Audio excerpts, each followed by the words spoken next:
അങ്ങനെ കുറച്ച് ദിവസം എനിക്ക് നല്ല പനിയും ജലദോഷം ചുമയും ഒക്കെ ആയിരുന്നു കേട്ടോ. അതിന് ഞാൻ മെല്ലെ റിക്കവറായിട്ട് വരുമ്പം ജസ്റ്റ് ഇനി ഒന്ന് പ്രൊഡക്റ്റീവ് ആക്കാൻ വേണ്ടിയിട്ട് ഞാനെടുത്ത വീഡിയോ ആണിത്.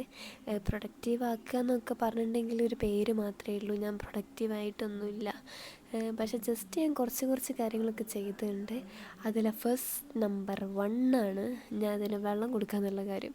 കാരണം അതിനെ കണ്ടിട്ടുണ്ടെങ്കിൽ തന്നെ മനസ്സിലാവും, അതിന് നേരെ സൂര്യപ്രകാശവും കിട്ടുന്നില്ല, വെള്ളവും കിട്ടുന്നില്ല, ഒന്നും കിട്ടാണ്ട് വരണ്ടുറങ്ങി നിൽക്കുകയും. അപ്പോഴത്തേക്ക് അമ്മനെ വിളിച്ച് പറഞ്ഞിട്ടോ, വേഗം പോയിട്ട് ബ്രേക്ക്ഫാസ്റ്റ് കഴിക്കാൻ നോക്ക്, കുളിക്കുകയൊക്കെ കഴിക്കാനുള്ളതാണെന്ന്.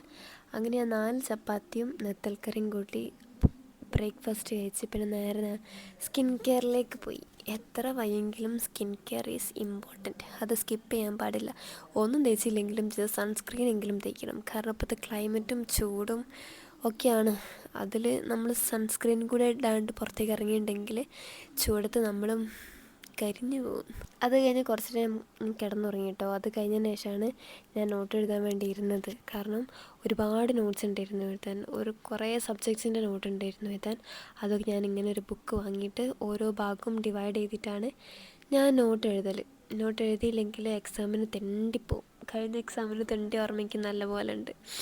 അപ്പോൾ ഞാനത് റിപ്പീറ്റ് ചെയ്യാണ്ട് നോക്കണ്ടേ, അപ്പോൾ അതിന് വേണ്ടി ഞാൻ എഴുതിയായിരുന്നു. ഇപ്പോഴാണ് അമ്മനോട് പറഞ്ഞത് ആ 2 ഷെൽഫ് ഉണ്ടോ അത് 2 വൃത്തിയാക്കാൻ. കാരണം ചെറിയൊരു പരിപാടി ഉണ്ട്, അതെന്താണെന്നൊക്കെ ഞാൻ പിന്നെ പറഞ്ഞുതരാം. പിന്നെ ഈ ഫോട്ടോ ഉണ്ടോ, ഇത് ഞാൻ 10th പഠിക്കുമ്പോഴത്തെ ഫോട്ടോ കേട്ടോ. 10th പഠിക്കുമ്പോഴത്തെ group photo. ഇതിലെന്നെ കണ്ടുപിടിക്കാമോ? ഇതാണ് ഞാൻ. ഇത് ആ 2 ആൾക്കാർ തൊട്ടപ്പുറത്തുള്ളതാണ് ഞാൻ. ഞാനിപ്പോഴും അതൊക്കെ സൂക്ഷിച്ച് വെക്കുന്നുണ്ടെങ്കിലും എനിക്കിഷ്ടമില്ലാത്തൊരു കാലഘട്ടമായിരുന്നു അത്. എത്ര വലുതായിട്ടുണ്ടെങ്കിലും കുഞ്ഞു കുട്ടികളെ ബുക്ക് വായിക്കുമ്പം കിട്ടുന്നൊരു ഫീലുണ്ടല്ലോ, അത് വേറെ തന്നെ കേട്ടോ. പിന്നെ അത് കഴിഞ്ഞ് നമ്മൾ ആ ഭാഗം വൃത്തിയായി കഴിഞ്ഞിട്ടോ, ഈ ചിലങ്ക കാണുന്നുണ്ട് വിചാരിച്ചിട്ട് ആരും തെറ്റിദ്ധരിക്കണ്ട കേട്ടോ, ഞാനൊരു ഡാൻസറാണ് അല്ലെങ്കിൽ ഞാൻ ഡാൻസിങ് പഠിക്കുന്ന ഒരാളാണെന്നൊന്നും ഒരിക്കലും അല്ല, വെറുതെ വാങ്ങി വെച്ചതാണ്. അപ്പം വീഡിയോ അത്രയേ ഉള്ളൂ. ബൈ.